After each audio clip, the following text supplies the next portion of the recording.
Good morning, everyone, and Buenos días a todos. Bienvenidos a esta sesión de Cliquea con Cuidado, protegiendo grupos vulnerables en línea. Me alegra mucho verlos a todos y gracias a los panelistas por estar aquí con nosotros. Soy Alicia, trabajo en Nominet y voy a ser la moderadora de hoy. Algunos asuntos prácticos. Hay interpretación en los auriculares de inglés, español, francés. Y para las intervenciones y las preguntas, puedes hacer sus preguntas acercándose al micrófono aquí a la izquierda, derecha para ustedes. Es un placer administrar este panel con varios activistas parlamentarios para hablar de esta pregunta, cómo proteger los grupos vulnerables en línea. El mundo es cada vez más digital, con muchas oportunidades para la conexión, el aprendizaje y el crecimiento, pero también hay riesgos y otros factores negativos que muchas veces pueden ser más fuertes para los grupos vulnerables, como niños, personas con discapacidades y personas en comunidades marginalizadas, y también otros. Las consecuencias pueden tener un efecto sobre la vida real también, causando aislación y estrés. Y por eso ha habido muchas iniciativas y respuestas legislativas como acercamientos proactivos. Y esta sesión va a facilitar una comprensión de este contexto y estos factores. Y mi esperanza es que al final de esta sesión vamos a tener una sensación de cómo podemos fomentar una respuesta política ante estos riesgos. Y ahora el panel para que se presenten, comenzando con Nima. Yo soy Nima y soy fundadora de Policy. Es una organización feminista en Kampala, Uganda, y trabajamos en todo el país y nos interesa mucho los derechos feministas digitales, puede ser violencia en línea, el impacto que tiene la inteligencia artificial en las mujeres, un montón de cosas diferentes. Hacemos investigación en estas áreas y trabajamos de manera estrecha con las comunidades locales y trabajamos a nivel internacional, por eso estamos aquí. Ahora, Raúl.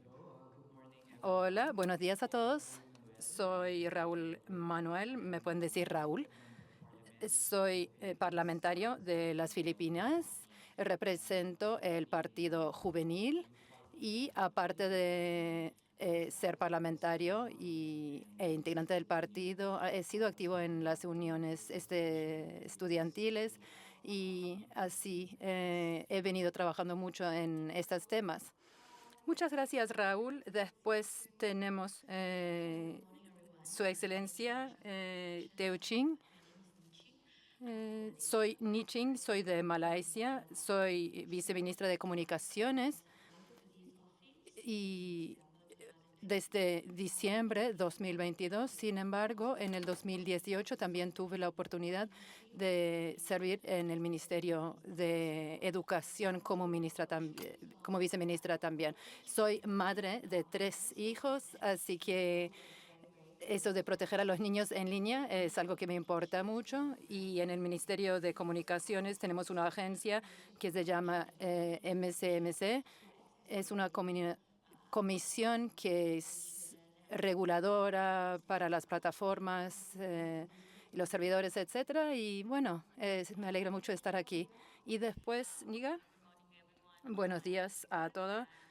Yo soy Niket, soy fundadora de la Fundación de Derechos Digitales de Pakistán y fomentamos los derechos digitales, sobre todo salvaguardando la libertad de expresión de derechos de las mujeres.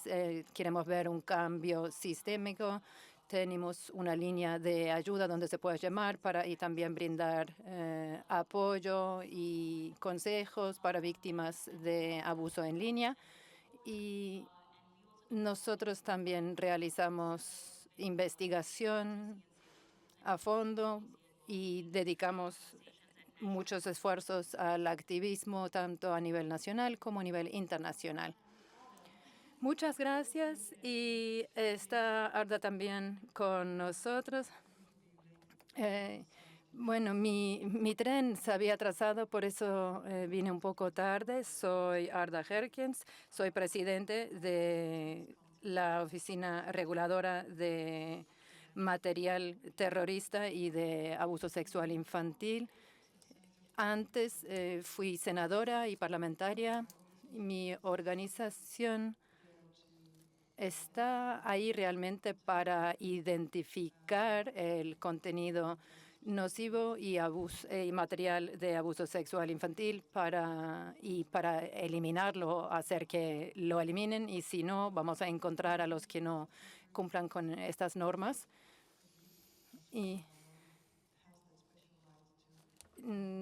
nosotros tenemos esa posibilidad de realmente entrar en la materia. Tenemos un panelista todavía en camino. Entonces, Sandra Maximiano, presidente de ANACOM Portugal, va a venir dentro de poco, es nuestra esperanza. Entonces, tenemos algunas preguntas para los panelistas. Vamos a hacer una rápida vuelta con esas preguntas y luego preguntas de la sala. Entonces, Nima, antes que nada, ¿cuáles son las dificultades que enfrentan las comunidades marginalizadas en el sur global principalmente? Entonces, antes que nada, quisiera decir algo de lo que venimos haciendo en este tema. Realizamos una investigación con 3.000 mujeres en toda África para entender sus experiencias en línea, y una de 3 había experimentado algún tipo de violencia, y entonces borraron sus identidades en línea porque muchas no conocían los mecanismos por los que podían reportar esto, o también tenían la sensación de que no iban a ser escuchados. También hacemos análisis de las mujeres políticos para ver cómo durante las elecciones ha sido su situación. Muchas veces son víctimas de abuso sexual, pero más importante,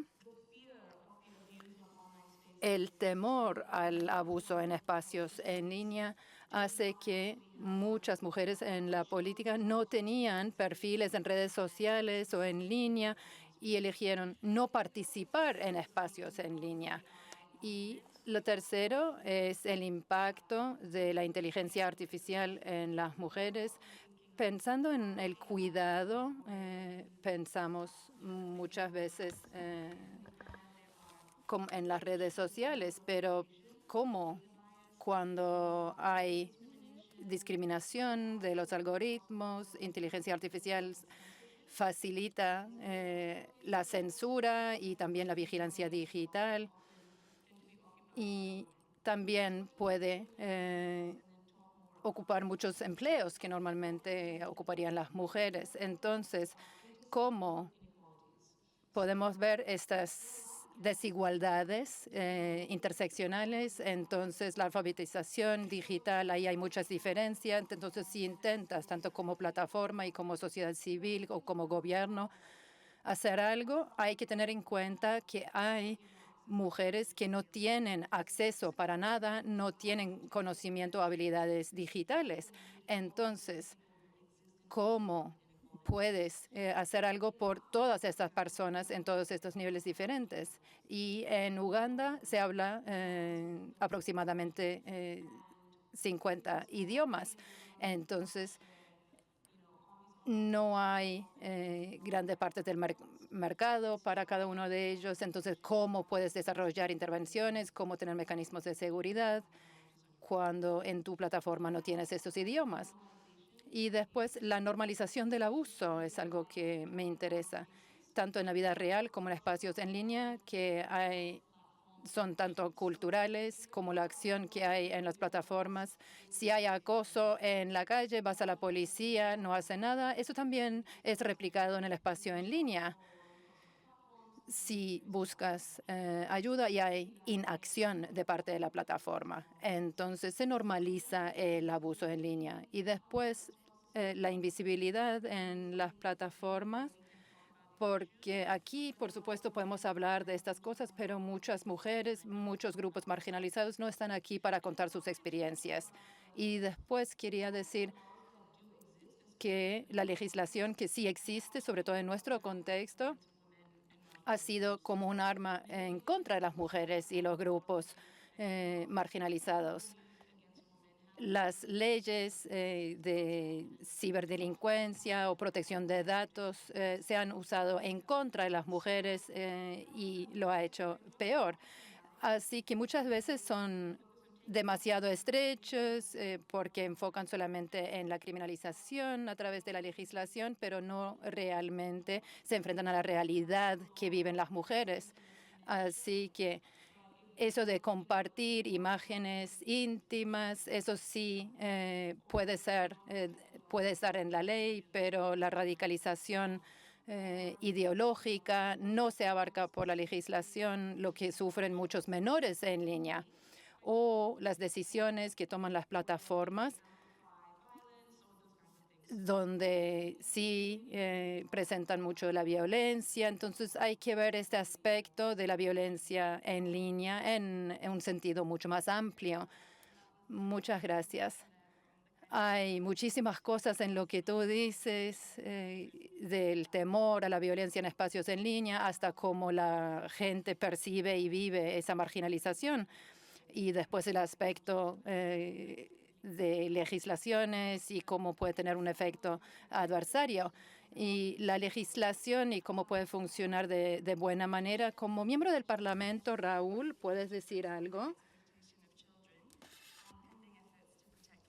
¿Cómo se puede los esfuerzos pendientes para proteger a las mujeres LGBT y otras comunidades marginadas de violencia? Bueno, antes de continuar con eso, quisiera darle gracias a la Secretaría de IGF para darnos esta oportunidad al Parlamento de las Filipinas. En nuestro caso, hemos promovido un debate sobre estos temas y la protección para grupos vulnerables. Eso no puede ser a coste de proteger los derechos humanos. En las Filipinas, un poco de contexto. Ahora, el tiempo que dedica un ciudadano en línea, aproximadamente 8 horas y 52 minutos en Internet. Eso es mucho más que el promedio global, que es 6 horas y media aproximadamente.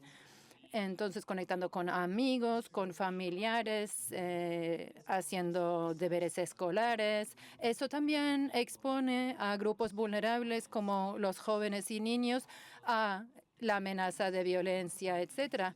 Y ha habido mucho abuso de niños y de violencia sexual en línea en las Filipinas. Ha habido mucho material de explotación infantil. Y queremos ser proactivos en implementar medidas. Y después la violencia digital en contra de las mujeres, y lo llamamos EVOC. Y después el acoso en base a la identidad y las creencias. Así que voy a decir un poco qué hemos hecho en el Parlamento en cuanto a estos temas. Primero, el abuso sexual en línea. En cuanto a las mujeres y los niños, hemos promovido una ley número 110, y es una ley aparte de eliminar contenido. Lo que puede hacer es que permite una jurisdicción extraterritorial. Entonces, si hay un delito que comienza en las Filipinas o si ocurre en otro país por un ciudadano filipino o por una persona residente en el país contra un filipino. Entonces, no ocurre necesariamente una vez, pero puede ser parte de una red coordinada con diferentes abusos, diferentes ubicaciones. Por eso hubo necesidad de imponer esto en la legislación. Y en cuanto a la violencia digital contra mujeres y niños, la Casa de Representantes ha promovido una ley antiviolencia y el uso de los dispositivos se puede definir como parte de la violencia contra las mujeres, los dispositivos que se usan para ese fin. Y estamos esperando al Senado que acelere un poco también sus esfuerzos. En cuanto al acoso en línea, en base a la identidad y las creencias, se ha hecho amendos a la legislación vigente para promover los espacios seguros y que pueda haber una ley en contra del acoso y porque puede haber discursos que discriminen en contra de la comunidad LGBT. Y después, en la Casa de Representantes, hay un proceso en marcha que busca criminalizar el acoso hacia diferentes grupos, individuos o como enemigos del Estado. Entonces, esto puede haber sido una fuente de daños y violencia también con repercusiones en el mundo real. Así que espero que esto pueda ser una fuente de debate y cómo podemos colaborar realmente para hablar de estos temas. Gracias. I think that Muchas gracias, Raúl. Muchas cosas se están desarrollando en su espacio legislativo. Es interesante ver las nuevas normativas que están apareciendo y poder hablar también con personas que ya están haciendo cumplir este tipo de normas. Pues pasando ahora de las Filipinas a Malasia, vamos a dirigirnos a Su Excelencia Ni Ching. ¿Cuál es la filosofía fundamental y la estrategia general de Malasia para proteger a los grupos vulnerables en el complejo entorno digital actual? ¿Y cómo aborda Malasia el difícil aspecto de crear y aplicar leyes y reglamentos manteniendo el equilibrio con la seguridad de libertad de expresión? Muchas gracias por su pregunta. Nosotros creemos que necesitamos un sistema holístico que se base en tres bases. Primero, el empoderamiento, alfabetización digital, protección. También queremos un marco robusto y ofrecer apoyo a toda la sociedad, a todas las partes interesadas, desarrollando una cooperación estrecha. La cobertura de Internet en Malasia alcanza al 98% de la zona poblada. Cuando la cobertura de Internet está tan extensa, se necesitan diferentes centros de diseminación de la información. Así podemos ofrecer formación digital sobre el terreno, especialmente para mujeres o personas mayores y grupos de jóvenes que pueden estar a riesgo en Internet. El objetivo es también desarrollar estos programas de educación digital en las escuelas primarias y en las escuelas secundarias y también en las universidades. Queremos conectar directamente con los usuarios. También se desarrollan campañas de concienciación pública, pero con un enfoque modular que se adapta según el público. Es decir, si tienen entre 7 y 9 años, adaptamos el contenido y diseñamos programas específicos para ellos. Entonces, en las escuelas de primaria y de secundaria nos centramos en temas como el ciberacoso para proteger en Internet y también cómo proteger su información personal, sus datos privados. Y las personas más mayores, pues aprovechamos para mejorar sus capacidades digitales. Entonces, tenemos que estar conectados con la comunidad, tenemos que empoderar a la comunidad para mejorar su alfabetización digital. Bien, pues también necesitamos un marco legal para proteger a la gente y es importante equilibrar entre la libertad de expresión y a la vez asegurarnos de que estos grupos vulnerables se vean protegidos por la ley. El año pasado se enmendó la Ley de Comunicación y Multimedia por primera vez en 6 años y hemos mejorado las provisiones para proteger a los niños y tenemos ahora artículos que abordan la manipulación infantil y el abuso en línea. Ahora la ley permite o ordena a los proveedores de servicios de Internet eliminar contenido nocivo y dañino. A la vez, hemos desarrollado un código de conducta para las principales redes sociales o las plataformas con más de 8 millones de usuarios en Malasia. Nosotros tenemos una población muy numerosa, entonces utilizamos este umbral de 8 millones, ya que es más o menos un tercio y cuarto de la población. Tenemos una población de 55 millones de personas. Bien, como dije ayer, las licencias tendrían que haberse implementado a partir de enero de este año, pero hay 2 plataformas, Meta y Google, que a fecha de hoy todavía no han presentado su solicitud de licencia. Entonces, esto es un reto para Malasia hoy día. Y creo que es una situación que vemos repetida en otros países. En Malasia no tenemos suficiente poder de negociación cuando intentamos involucrar así a estos gigantes tecnológicos. Entonces, ¿cómo podemos obligar a las plataformas a tener estas licencias? ¿Cómo podemos hacer que estas plataformas eliminen este contenido nocivo y dañino instantáneamente? Este ha sido un reto en Malasia. Algunas plataformas sí cooperan con MCBM para eliminar el contenido dañino y nocivo, pero es cuando se recibe la solicitud que se elimina ese contenido. Pero no hay una solución permanente para evitar la divulgación de este contenido dañino. Y creo que esto es todo por ahora.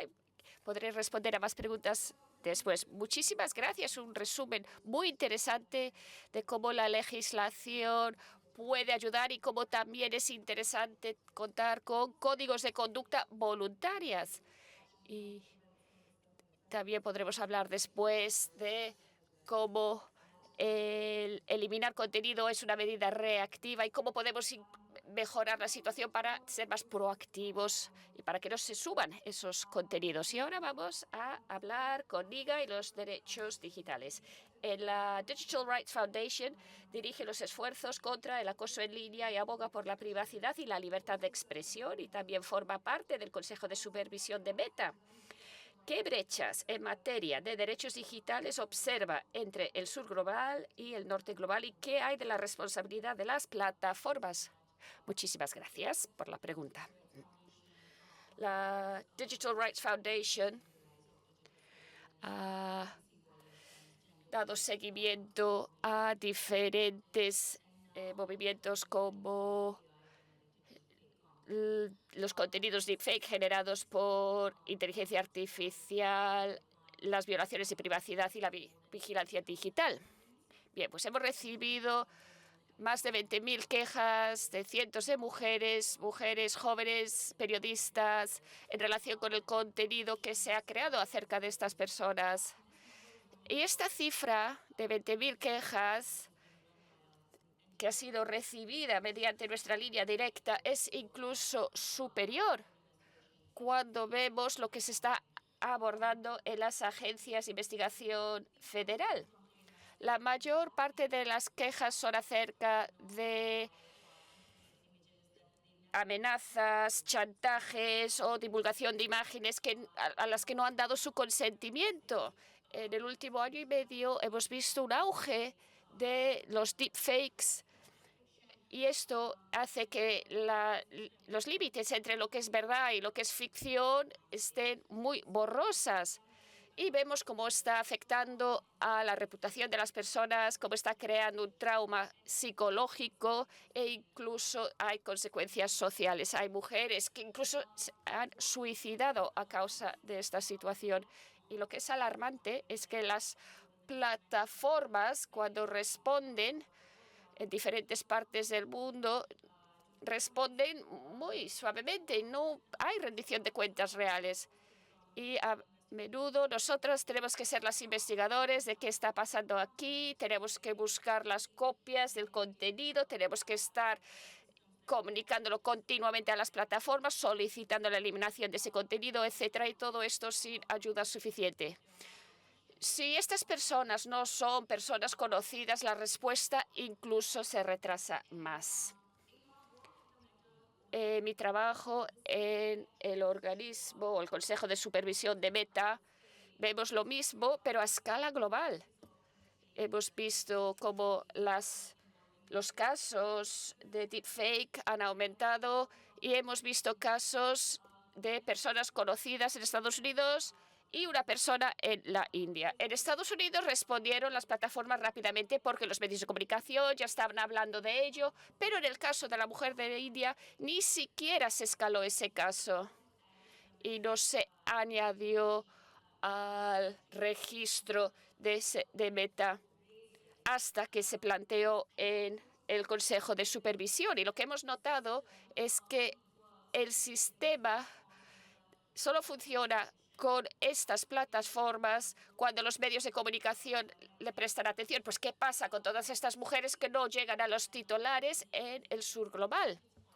Nosotros hemos presionado para que Meta cambie su política y hemos recomendado que cualquier imagen íntima generado por inteligencia artificial debe ser tratado como como una imagen sin consentimiento por defecto.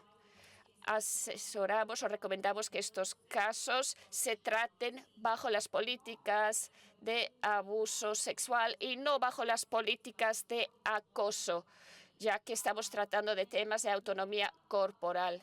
Y algo que es muy preocupante es que Meta, de hecho, ha tomado un paso atrás, al igual que en otras plataformas. Ha dado un paso atrás en relación con sus sistemas proactivos y ahora se está centrando en los casos específicos y le está pasando la carga a los usuarios. Parece que en muchas partes del mundo hay gente que no sabe cómo comunicar o cómo denunciar estos casos y cuando saben hacerlo, los sistemas están todos en inglés y tienen problemas también a la hora de denunciarlo en sus propios idiomas. Hemos documentado numerosos casos. Por ejemplo, ha habido un caso que hemos visto en el que una mujer denunciando el abuso ha incluso sufrido más después de denunciarlo.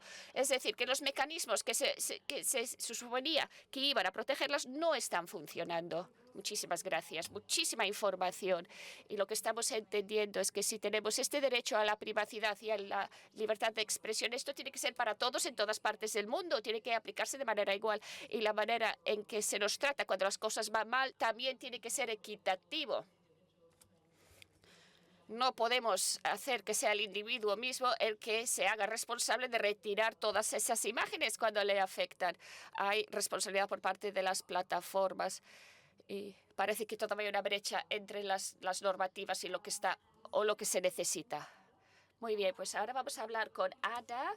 Usted es la presidenta de la Autoridad para la Prevención de Contenidos Terroristas y Material de Abuso Sexual Infantil en Línea en los Países Bajos, que regula los contenidos en línea, mandando la retirada de material terrorista y de abuso sexual infantil. Entonces, ¿cómo encuentra el equilibrio entre los derechos en línea, la promoción de un entorno en línea más seguro y la aplicación de la ley? ¿Y cuáles son sus ámbitos de preocupación?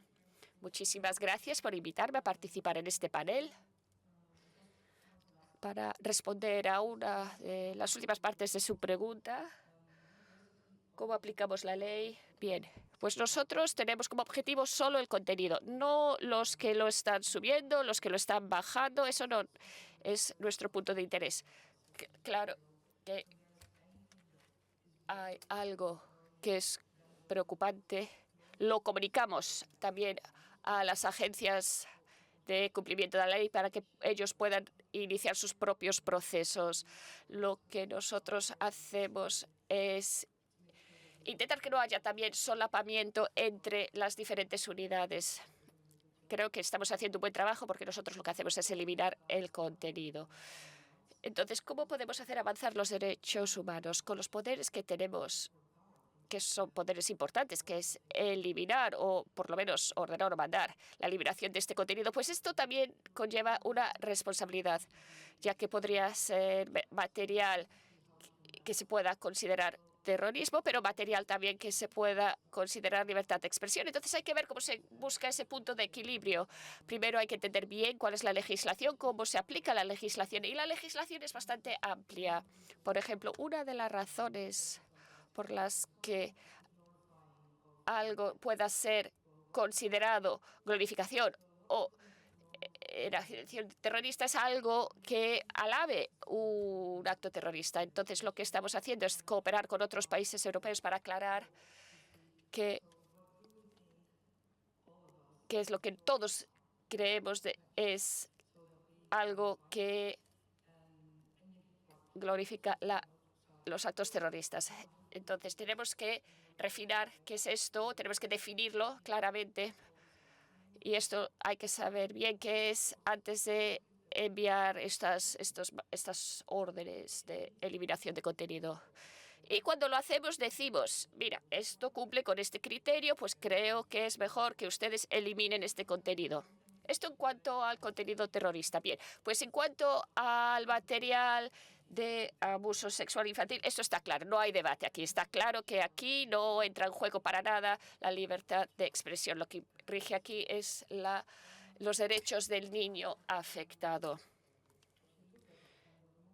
La eliminación de este tipo de contenido, pues en cuanto al contenido terrorista, la mayor parte del contenido está en una plataforma, pero en el caso del contenido de abuso sexual infantil, al igual que en otros países, desafortunadamente nuestro país es un país que tiene este tipo de material en sus servidores. Nosotros somos uno de esos países hosting que tiene este material. Y hay sitios web legales y hay sitios web ilegales. Entonces tenemos que ser proporcionados en cuanto a las acciones. Tenemos poderes muy sólidos y podemos casi desconectar Internet o bloquear el acceso a ciertos sitios web. Pero al hacerlo también hay que asegurarse de que no se esté dañando a terceras partes o a empresas privadas a la vez. Bien, pues para todo este trabajo hacemos partícipe a la industria para saber qué técnicas están utilizando. Es importante que los políticos sean conscientes de los aspectos técnicos del mundo en línea. Esto también es importante para nosotros. No lo sabemos todo. Hay mucha gente que es mucha más inteligente que nosotros. Entonces les hacemos partícipes, trabajamos con ellos y tenemos un consejo de supervisión que nos ayuda a tomar esas decisiones difíciles y también conectamos con la sociedad civil para asegurarnos de que defendemos todos los derechos que existen. Y hay que buscar ese punto de equilibrio. Y al final es nuestra decisión, pero tenemos que ser capaces de explicarle al público por qué hemos tomado esa decisión, si hemos considerado las consecuencias negativas de la decisión. Y sí, es así como lo hacemos en los Países Bajos y me parece un trabajo muy interesante. Ahora, en cuanto a los grupos vulnerables, pues me gustaría comentar que algo que estamos observando es que antes teníamos actos terroristas claramente definidos, como por ejemplo lo que vimos en Christchurch o también terrorismo de la extrema derecha. Pero lo que estamos viendo ahora es como una mezcla híbrida de este contenido con otro contenido. Y es más difícil definir. Y estamos viendo también que hay niños vulnerables, presentes en línea. Y ahora también estamos viendo cómo estos grupos extremistas, grupos terroristas, están dirigiéndose hacia los niños vulnerables. Entonces, lo que hacen es crear un Telegram para que los niños empiecen a hablar de sus problemas de salud mental, sus problemas de alimentación a lo mejor, y después utilizan esa información para hacerles chantaje y obligarles a hacer cosas muy desagradables como autolesionarse o sacar imágenes sexuales. Y hemos visto un auge en este tipo de movimiento. Hemos visto niños que estaban a punto de cometer ataques incluso porque les habían presionado así. Y esto está acelerándose. Y como nuestro enfoque es en los actos terroristas y las imágenes de abuso sexual infantil, no podemos hablar de, por ejemplo, de lo que está pasando en relación con los trastornos de alimentación o los trastornos de salud mental, pero está todo interconectado ahora. Y como mencionó en su caso, un caso que se trató porque los medios de comunicación lo abordaron, pero otro caso que no se trató porque era una persona en la India. Entonces necesitamos dar más información en relación con lo que está pasando a los adultos, a los cuidadores, porque los niños, si tienen a alguien con quien hablar, pues ven que tienen a alguien que les apoya. Y creo que esta es un área en la que nosotros tenemos que trabajar incluso mucho más. Muchísimas gracias, Arda. Mucha información en relación con la proporcionalidad y cómo presentar su decisión de manera equilibrada. Y las amenazas híbridas. Yo no había oído hablar de esto. Y necesitan una respuesta para todo el sistema. ¿O cómo se puede tener una respuesta para todo el sistema cuando estas amenazas son híbridas ahora? Y muchas gracias. Ahora vamos a hablar con Sandra. Si quiere presentarse brevemente, muy bien, y después le haremos la pregunta. Muy bien.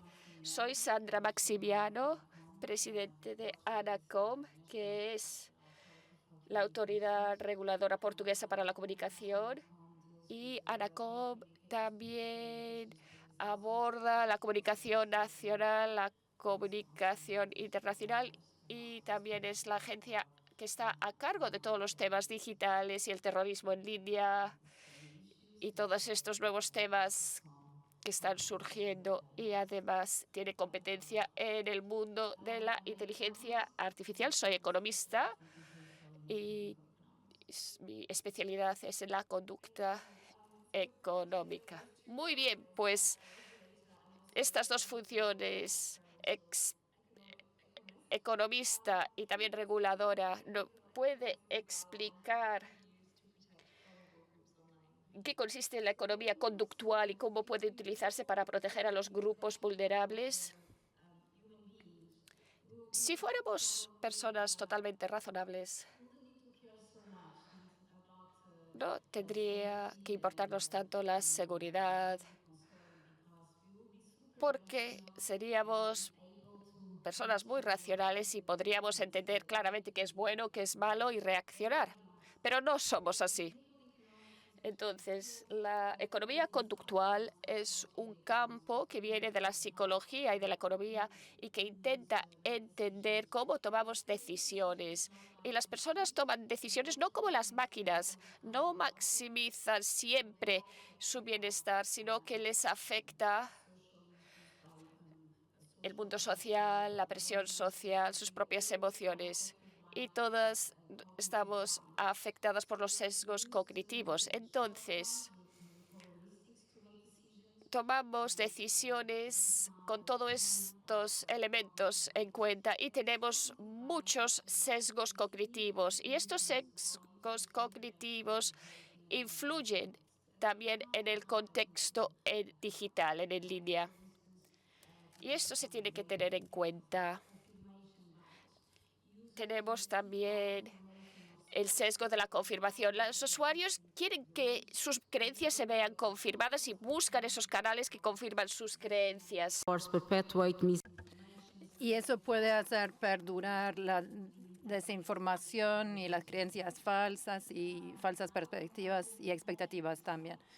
Y después el sesgo de la confianza exagerada y puede conllevar al riesgo en línea, que ignoran las actualizaciones de seguridad. Entonces, el riesgo a que hayan fallos computacionales u otros riesgos en línea, nosotros lo ignoramos. Entonces, no tomamos precauciones.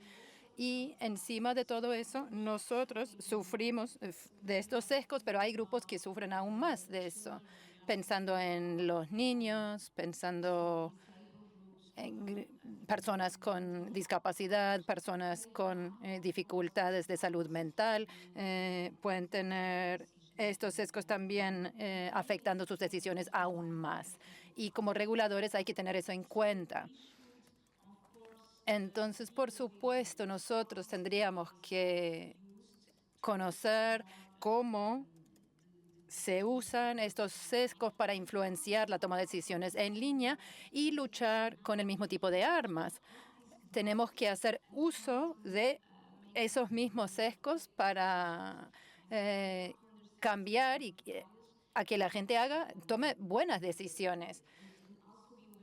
Y también saber que los podemos emplear para hacer que los individuos tomen decisiones de manera informada también. Inteligencia artificial también puede aumentar el valor económico de ese sesgo cognitivo. Y entonces, ¿por qué? Porque la inteligencia artificial hace que las organizaciones exponen a las personas a riesgos elevados porque explotan mucho más el sesgo cognitivo.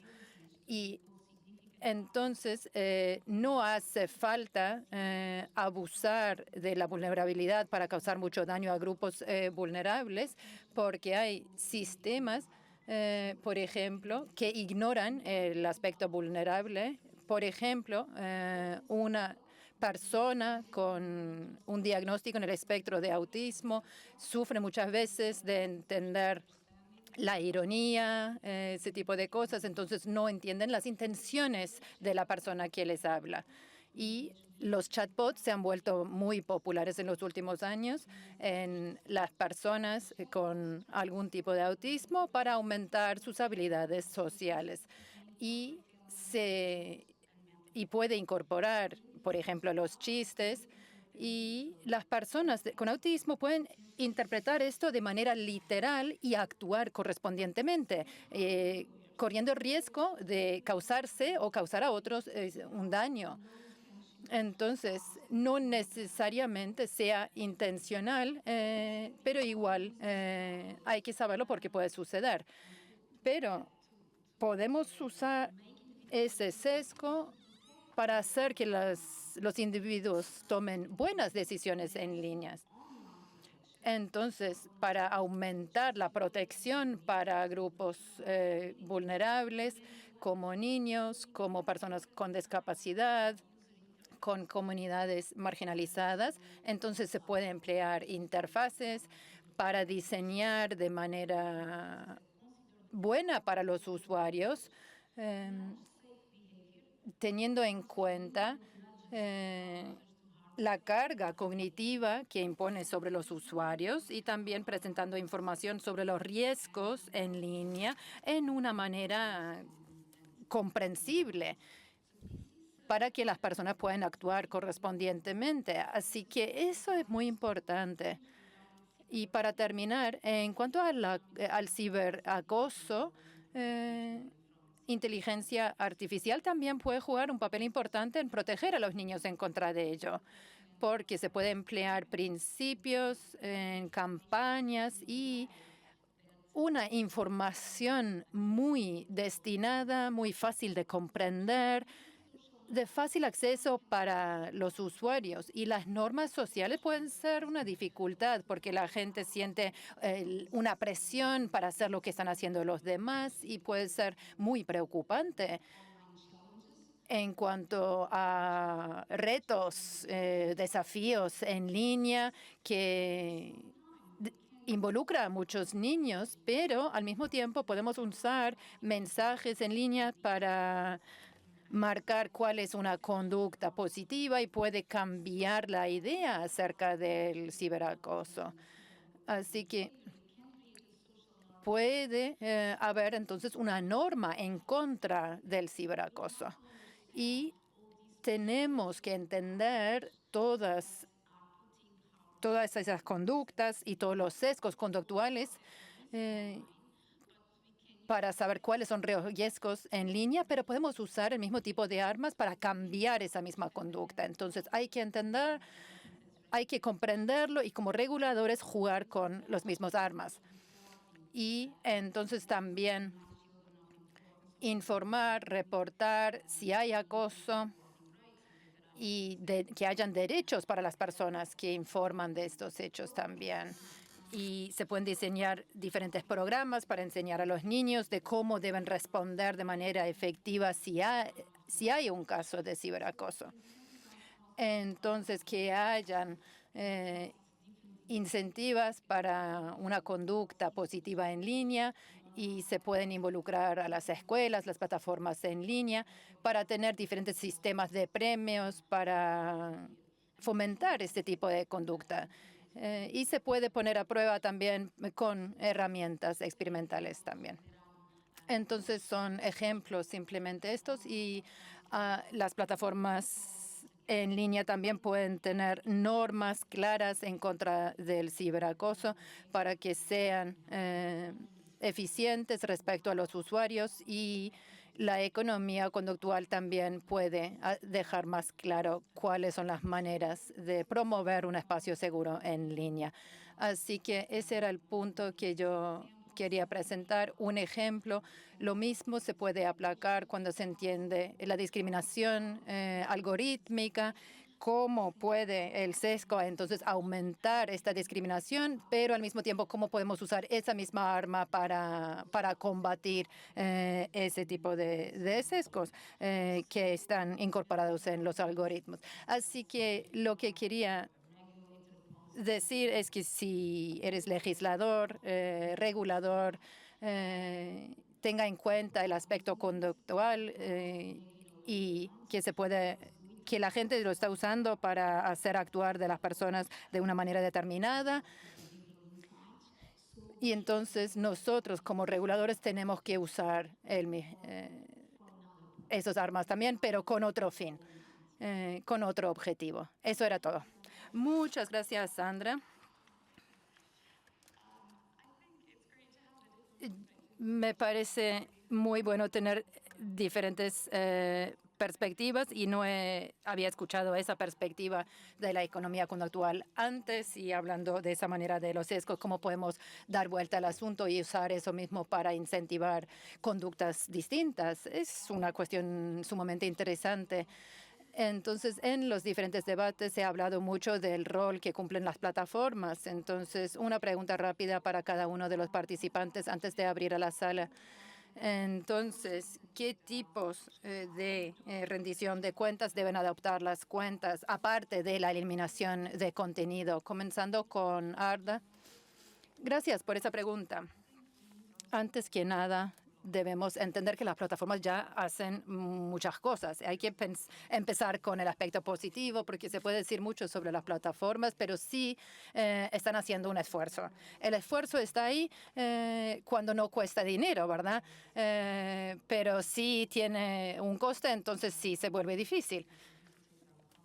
Entonces, la eliminación de contenido sí es algo, pero a nivel algorítmico sí se puede hacer gran cosa también, de poner un enfoque adicional en algunos de los materiales que tienen o de bajar la tensión. Y entonces, ahí hay una oportunidad porque un contenido como tal no es dañino, pero sí puede ser dañino si solamente lo ve 3, 4 personas. Pero cuando hay una diseminación a millones de personas, ahí sí causa un gran daño. Pero cuando hay una divulgación tan rápida, entonces lo que se quiere hacer es incrementar eso porque quiere decir más anuncios, más dinero para las plataformas. Entonces hay que comenzar el debate con ellos y lo que me gustaría hablar sería cómo preparan sus políticas de no eliminación, pero no dando visibilidad al contenido simplemente. Gracias. Entonces ahora repito la pregunta, Nika. Yo creo que sí las plataformas hacen mucho, bueno, algunas plataformas sí hacen mucho. Pero bueno, supongo que hay que ver algunas cosas positivas. Hay ciertos mecanismos de supervisión en algunas plataformas y se ha tomado algunas decisiones buenas que puedan mejorar, sí, las políticas también. Pero ¿qué hacemos con las plataformas que están en nuestras jurisdicciones, pero que no hay ninguna rendición de cuentas ahí? Y que ya no tienen sus equipos de derechos humanos. Y estoy hablando de X. Creo que nadie aquí tenga un punto de contacto con X en cuanto al contenido nocivo, la desinformación que se vincula a esa plataforma. Y durante muchos años, en diferentes jurisdicciones, hablando de plataformas, en el norte es más fácil decir debemos pasar a otras plataformas alternativas, como Blue Sky, como Mastodon, pero en algunas jurisdicciones no hay tanta alfabetización digital en los usuarios y se sienten muy cómodos con las plataformas que ya tienen. Y la sociedad civil no tienen acceso a las plataformas ni los gobiernos. Entonces, mi preocupación es qué pensamos de esas plataformas. Y después hay otras plataformas que sí eliminan cosas y escuchan a los gobiernos, pero muchas personas han mencionado la proporcionalidad también y la necesidad. Y muchas jurisdicciones no lo respetan, pienso yo. Entonces, considero que hay que ver cuáles son los mecanismos de rendición de cuentas, de supervisión y qué están haciendo las diferentes partes, porque está el gobierno y ellos imponen las normas. La legislación respeta los derechos humanos realmente y las directrices de la ONU en cuanto a la moderación de contenidos o transparencia a nivel algorítmico. Y entonces, ¿qué hacen las diferentes partes? Es interesante porque las plataformas de nuestra parte del mundo tienen más poder, porque no tenemos una ley de servicios digitales. Entonces, tienen sus propias legislaciones que no están ideal como DSA y que no tienen el mismo poder de aplicación como DSA. Entonces, hay que ver cuál es la presencia que estamos imponiendo. Muchas gracias. Esto es lo que estamos viendo en cuanto a la transparencia que comparten las plataformas y cómo funcionan sus procesos de moderación de contenido y en cuanto a la rendición de cuentas. Pero como decía Nika, para diseñar estas nuevas legislaciones hay que tener en cuenta la privacidad, la libertad de expresión y también aplicarlo de manera eficiente. Entonces, Ginny. Algunas cosas sí me gustaría subrayar. Primero, me gustaría que las plataformas tengan mejores mecanismos de reporte, porque de Malasia lo que he experimentado es que como una persona pública, como un jugador de bádminton de Malasia, la gente usa sus videos, sus fotos, hacen engaños en línea usando esas imágenes. Y tiene una cuenta verificada en Facebook, igual no puede informar a Facebook de una manera eficiente. Sin embargo, él tiene que informar a miembros del Parlamento para nosotros luego tomar pasos para que ellos eliminen el contenido. Así que estos mecanismos no están funcionando simplemente y están imponiendo una carga muy grande en los legisladores para que ellos hagan la moderación de contenido en lugar de que lo haga la plataforma. No me parece justo.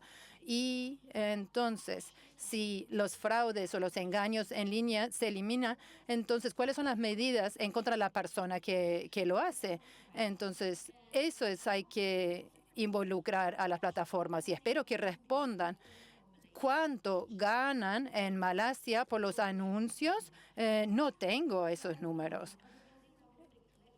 ¿Cuánto ganan en Asia en total por los anuncios? Si solamente eliminas el contenido que tiene que ver con fraude en línea, no es suficiente, porque entonces no debía haber rendición de cuentas con la persona que está detrás de todo ello. Nosotros queremos una responsabilidad en las plataformas. Y después, en cuanto al aspecto algorítmico, eso es algo muy poderoso. Cuando se hace el diseño, quieren simplemente que los usuarios pasen más tiempo en las plataformas. Pero ya me parece que es oro para la sociedad civil como tal tener una opinión en cuanto al diseño algorítmico para también, como dice el escritor Harari, asegurarnos de que el sumo de esa información en las redes sociales que hacemos todos los días, que sea contenido saludable y sano, no cualquier contenido, porque eso me parece muy peligroso. Sí, gracias. Lo que motiva a las plataformas y los anuncios y el dinero que gana es una discusión aparte que, bueno, podríamos hablar largo rato también. Ahora, Raúl. Sí, gracias. Antes, ahora del mes de junio, en la Casa de Representantes hemos realizado una serie de auditorías en cuanto a la tecnología de comunicaciones y la legislación pública, información pública y la eliminación de contenido se ha debatido ahí también. Y ahora, en la última ronda que hemos hecho, los representantes de Meta dijeron en el Parlamento que hay un acuerdo que facilita al gobierno que pueda enviar una petición de eliminación de contenido a Meta y la acción no, en ese momento no tenía una ley explícita estableciendo los estándares de cuál era el contenido que se podía eliminar. Entonces eso, bueno, causa muchos riesgos también, porque no puede ser el objetivo principal la eliminación de contenido para asegurar la seguridad en línea. Entonces hay que tomar decisiones a las sombras de todo eso sin que la gente realmente esté informada. Knowledgeable about the pieces.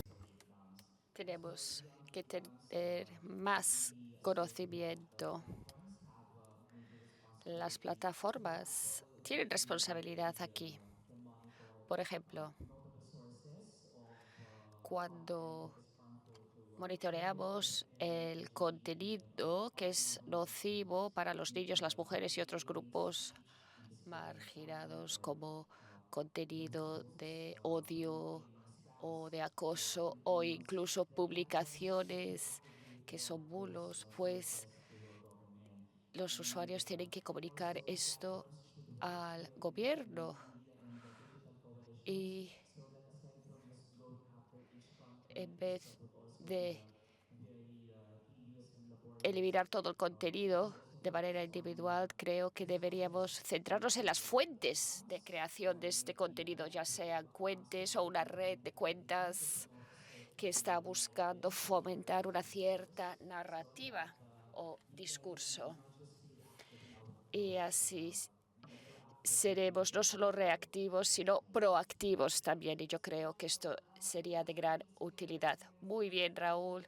Es interesante saber de dónde viene esta información, cuáles son las fuentes. Y vamos a pasar ahora a Nima. Yo quisiera hablar sobre el diseño de las plataformas. Yo formo parte del Consejo de Supervisión de Seguridad para Mujeres de Meta y a veces participamos en la toma de decisiones de diseño y es realmente un trabajo muy difícil. Es difícil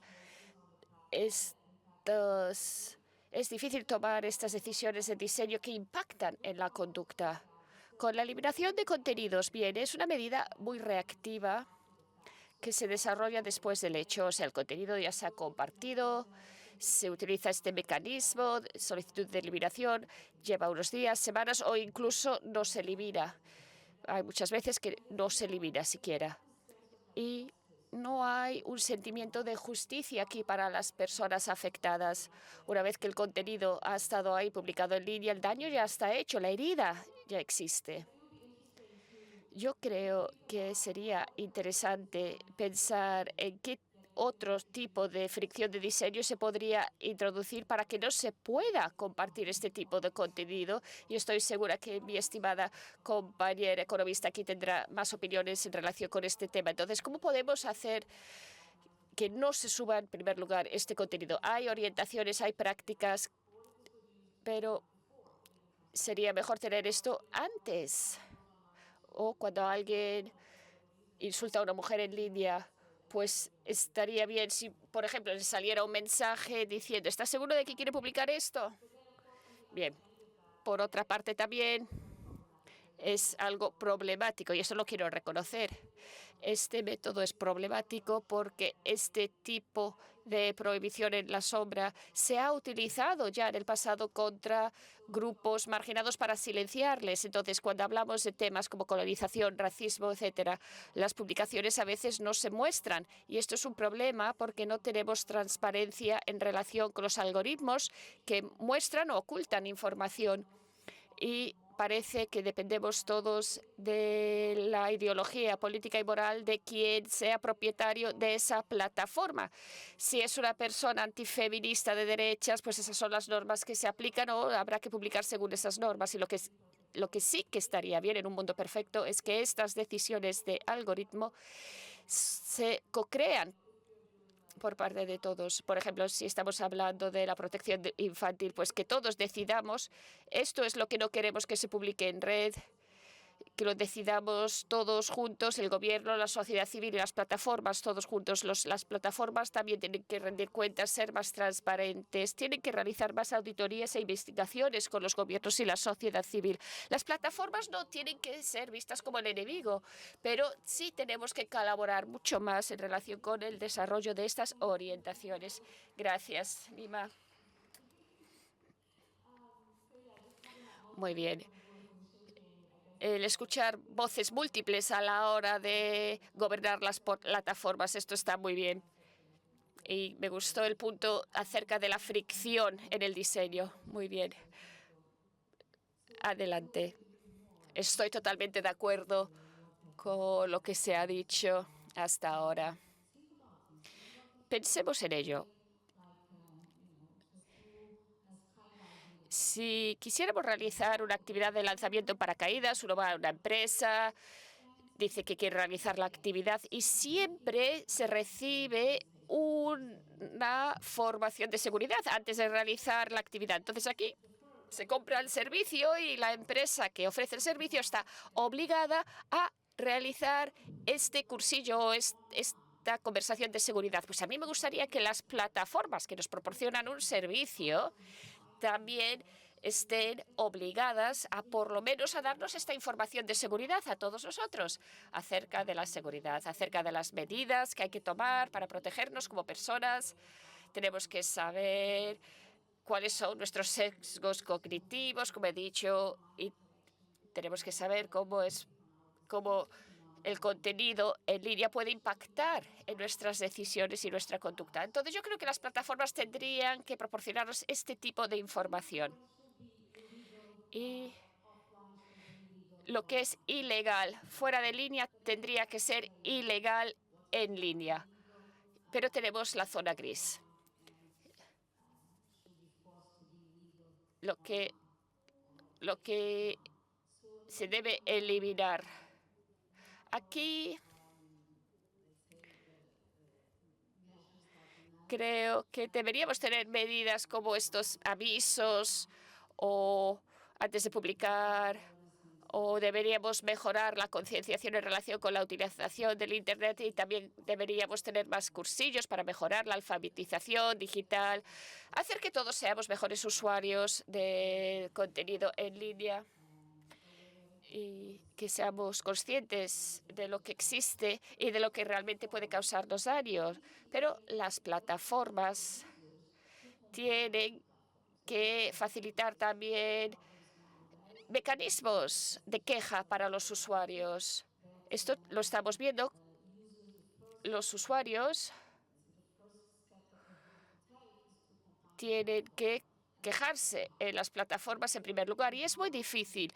Es difícil porque no saben a quién deben dirigirse para transmitir esta queja. Y yo creo que esto es algo que es responsabilidad de las plataformas. Tienen que tomarse estas quejas en serio y tienen que responder a los usuarios de manera apropiada. Ahora, en relación con los algoritmos, pues aquí hay que desarrollar más auditorías y tienen que realizarse de manera regular, de manera frecuente, para identificar los patrones discriminatorios. Y también necesitamos equipos diversos de desarrollo, partes interesadas diversas, para mitigar los efectos. Necesitamos que los algoritmos sean más transparentes para que los usuarios puedan entender cómo se toman las decisiones y que puedan ayudarnos a identificar discriminaciones potenciales y también mejorar la educación entre los usuarios. Una vez más, volviendo al tema de la conducta, las configuraciones son importantes también. Necesitamos configuraciones muy robustas en cuanto a la privacidad de datos, incluso más robustos para los niños. Hay que asegurarse de que la información esté en un lugar seguro. O sea que hay que cambiar las configuraciones, quizá. Esto también es importante. Básicamente, como he dicho, tenemos que ser conscientes de los sesgos cognitivos que existen, y las plataformas deberían darnos más información acerca de estos sesgos cognitivos, darnos más información, más educación, y también tienen que ser más transparentes. Muchas gracias, Sandra. Muy bien. Comentarios que suscitan a la reflexión. Pues bien, ahora vamos a abrir micrófonos. Si desean realizar una pregunta, les animo a acercarse al micrófono que tenemos aquí en la sala para que todos podamos escucharles.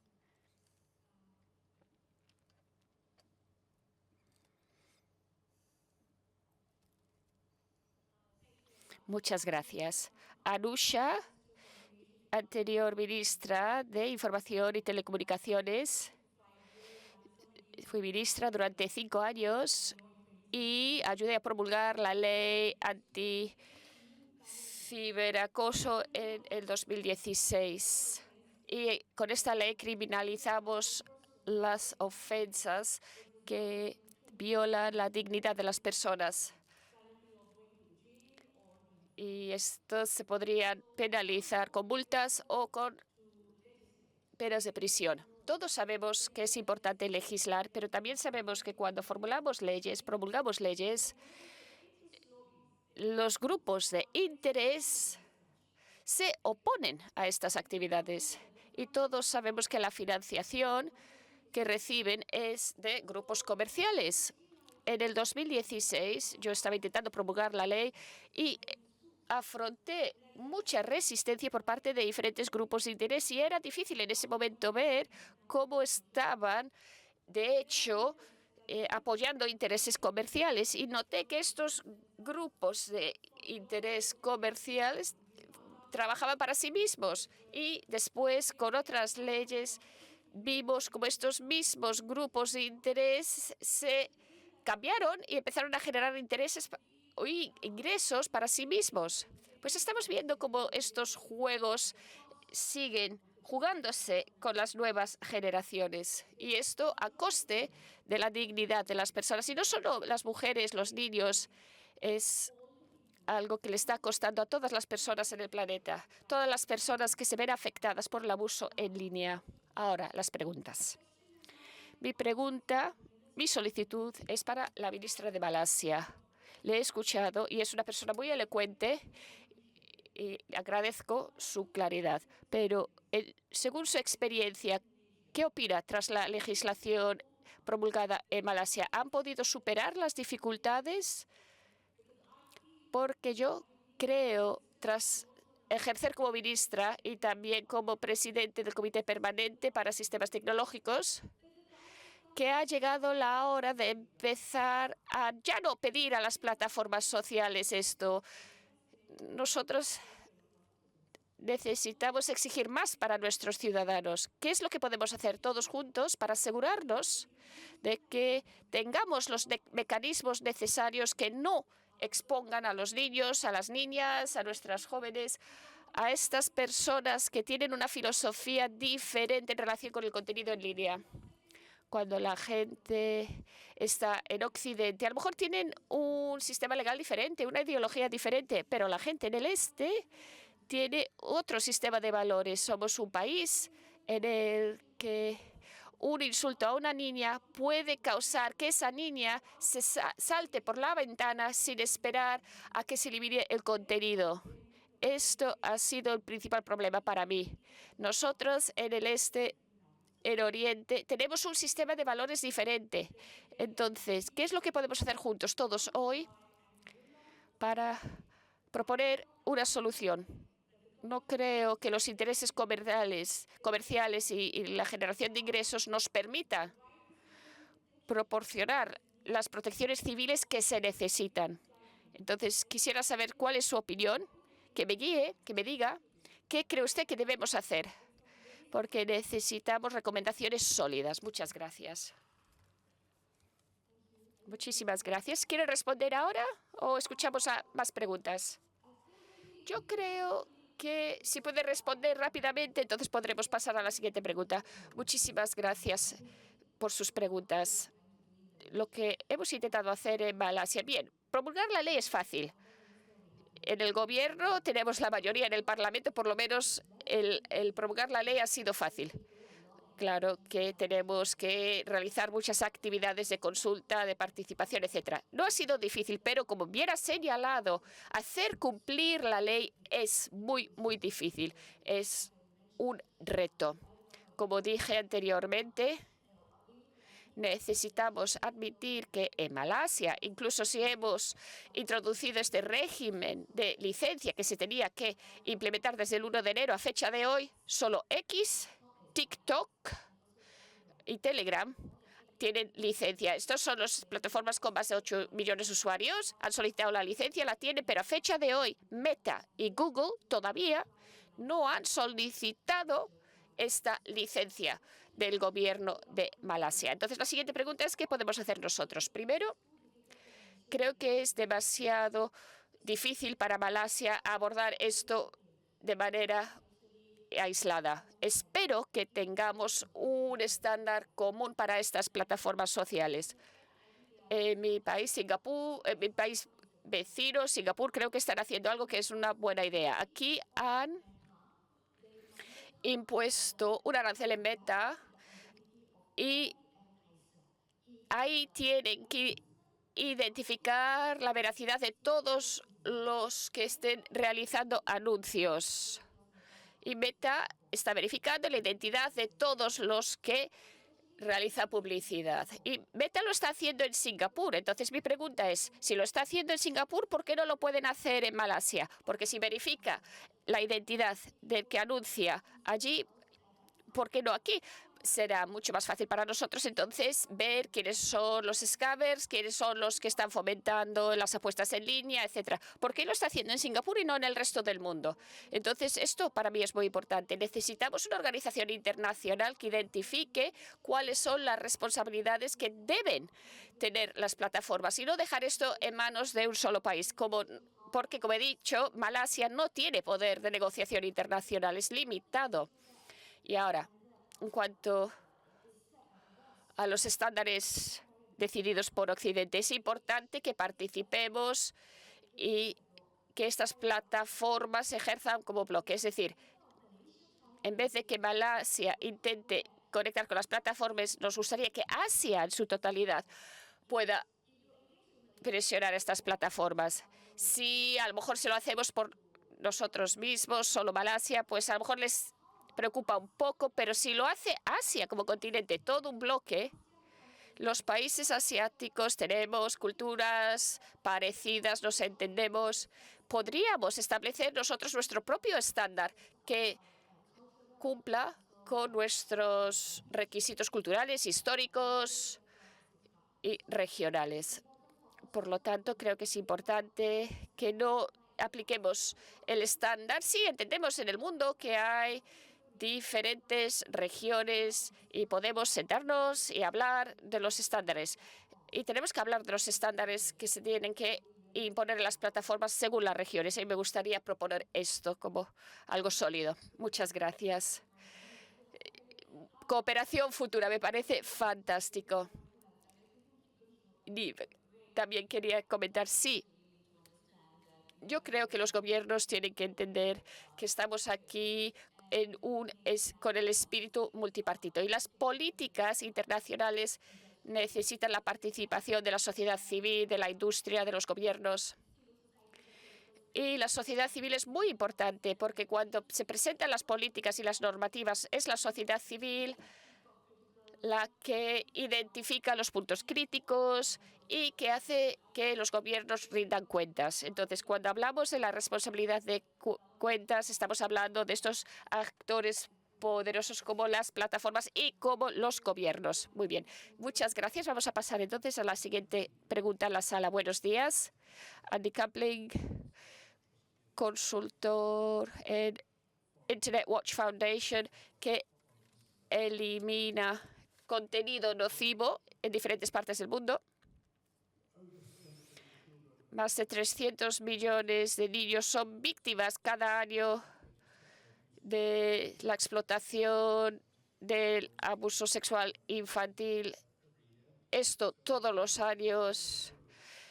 Un 14% de los niños del mundo. Por lo tanto, no están de acuerdo con que deberíamos tener verificación de edad para que los niños no puedan acceder a las plataformas con contenido para adultos y tampoco que los adultos puedan acceder a las plataformas para niños abriendo cuentas infantiles para dirigirse contra los niños. Y también no creen que deberíamos mejor utilizar la tecnología que tenemos ya como scanning o escaneado para evitar que WhatsApp se utilice para compartir imágenes de abuso sexual en diferentes partes del mundo. Gracias. Thank you. I think Gracias a usted. Otra pregunta más y luego las respuestas. Muchas gracias y primero felicito al panel. Parece que hay menos testosterona en este panel. Hoy le toca a las mujeres, parece. Yo soy de Kenia.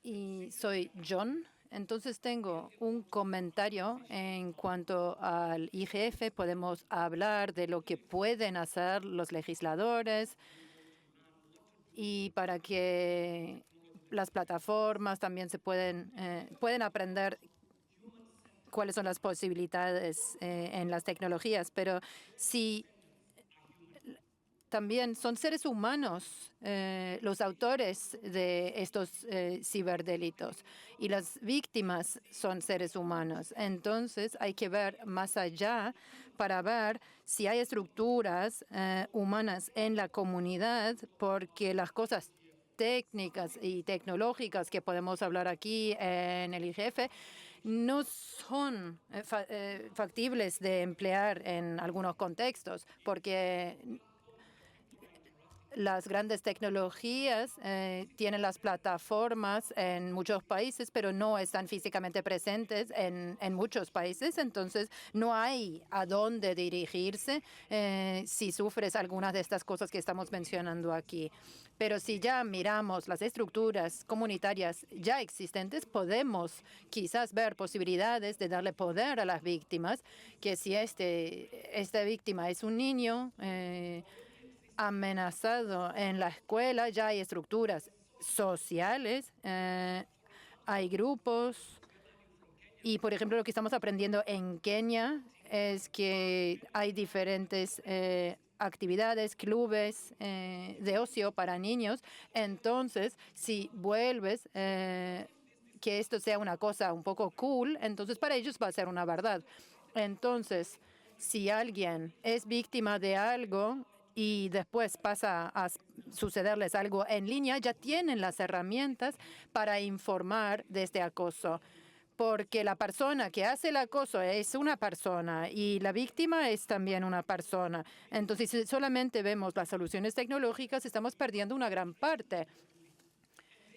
Porque se puede entrenar a que alguien sea un acosador, pero si mucho antes se empieza a cambiar de enseñanza, entonces esas personas también pueden cambiar sus generaciones. Entonces, aunque haya un enfoque tecnológico, no hay que perder de la vista que ya detrás de todo esto hay personas y hay que usar las escuelas, las familias, diferentes clubes y organizaciones, todas las estructuras ya existentes antes de pasar al mundo en línea. Y los legisladores pueden lidiar con las empresas grandes tecnológicas porque esa bestia es demasiado grande para nosotros. Muchas gracias.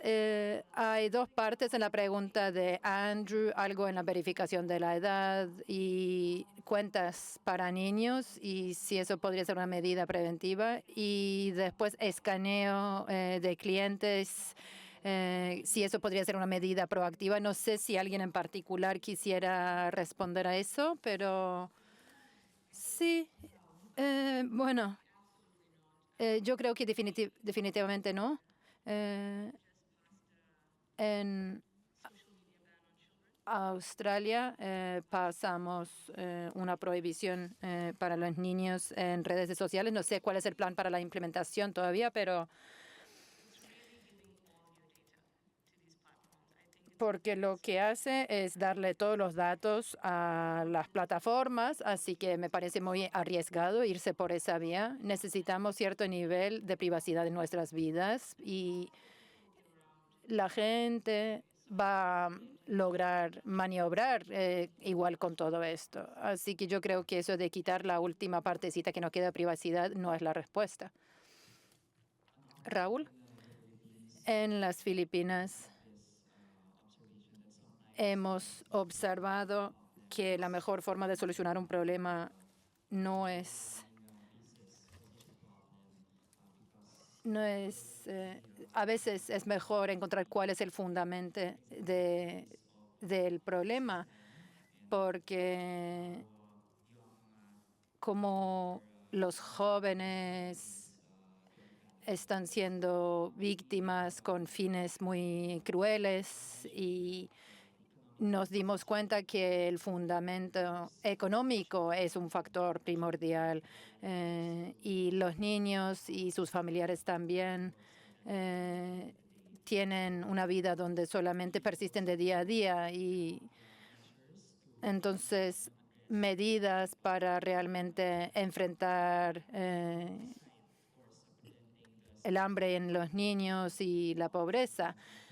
Entonces, eso tiene que ser en paralelo, por supuesto, con otras medidas en cuanto a la difusión de este tipo de contenidos. Y en el sur global, de hacer que rindan cuentas las plataformas de redes sociales es muy difícil para nosotros y estoy de acuerdo en lo que se ha dicho al respecto y que se necesitaría una respuesta coordinada quizás porque si invitamos representantes de las plataformas, no fueron a las audiencias parlamentarias a las que invitamos simplemente porque no tenían una oficina en las Filipinas. Así que, ¿por qué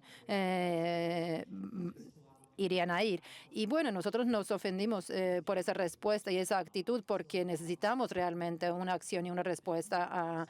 Entonces, les amenazamos, digamos, con una orden de detención posible y en la tercera audiencia parlamentaria sí aparecieron. Y entonces sí enviaron un representante. Pero no podemos hacer esto solos, hay que trabajar en conjunto. Gracias. Nos quedan un par de minutos nomás. Sandra, ¿algún comentario final? Sí, solamente para añadir que lo que es ilegal fuera de línea debe ser ilegal en línea también. Si restringimos al acceso de los niños y diferentes servicios, diferentes contextos. Fuera de línea hay que tener el mismo acercamiento en línea también. No quiere decir que todo sea prohibido o cualquier conducta se prohíba. No tiene que ser una versión extrema de esta idea, pero también me gustaría añadir que esta última intervención ha sido muy importante. Muchas gracias. Muchas gracias por lo que has dicho, porque sí somos seres humanos y tenemos que saber cuáles son nuestras limitaciones, nuestros sesgos, todo lo que se ha dicho y también prepararnos mejor. De no lidiar solamente de una manera muy restringida con estos sesgos cognitivos en línea. Tenemos que ser más conscientes de todos estos factores y más alfabetización digital, sí. Y como economista, quiero decir, este mundo tiene muchas incentivos para las plataformas, que ellos salvaguarden también la seguridad y que ganen dinero con ello. Y estoy hablando como economista. Y vamos a ver ejemplos de eso. Y tiene que haber algunos estándares mínimos para todos y los reguladores los deben imponer. Pero también me siento bastante segura de que se va a estar vendiendo diferentes servicios y otras cosas que se pueden añadir para aumentar nuestra seguridad. Así que hay un mercado muy amplio en ese sentido para prepararnos como consumidores, como usuarios, para elegir ese tipo de cosas. Y entonces nuestras preferencias de seguridad, de riesgos, eso es algo que vamos a estar viendo. Muchas gracias, Sandra. No tenemos tiempo para nada más. Un pequeño comentario que me parece muy importante, un mensaje positivo. Aquí estamos juntos como reguladores. Hace 15 años que vengo al IGF y hay muchos cambios y muchos políticos están involucrados en ese cambio. Lo que hace falta hacer ahora es unirnos a nivel global, porque si hay un problema con las plataformas en Malasia, otros países pueden tener problemas con otras plataformas. Entonces, si algunas plataformas siguen nuestras normativas, entonces nosotros somos parte de GOSERN, otra iniciativa de normativa digital. Por favor, vayan a la página web a visitarla para ver cómo podemos lidiar con este problema global. Tenemos que hacerlo juntos. Gracias. Bueno, eso es lo que nos llevamos de esta sesión a través de estas discusiones multipartitas. Es una forma de enfrentar algunos de estos desafíos y dificultades, el aspecto interseccional, diferencias geográficas y cómo se actúa de manera diferente de parte de las plataformas en las diferentes áreas, geografías. A las 11 es la apertura oficial en la sala plenaria. Esperemos verlos todos ahí. Muchas gracias a los panelistas, a todos aquí y a todos en línea. Muchas gracias.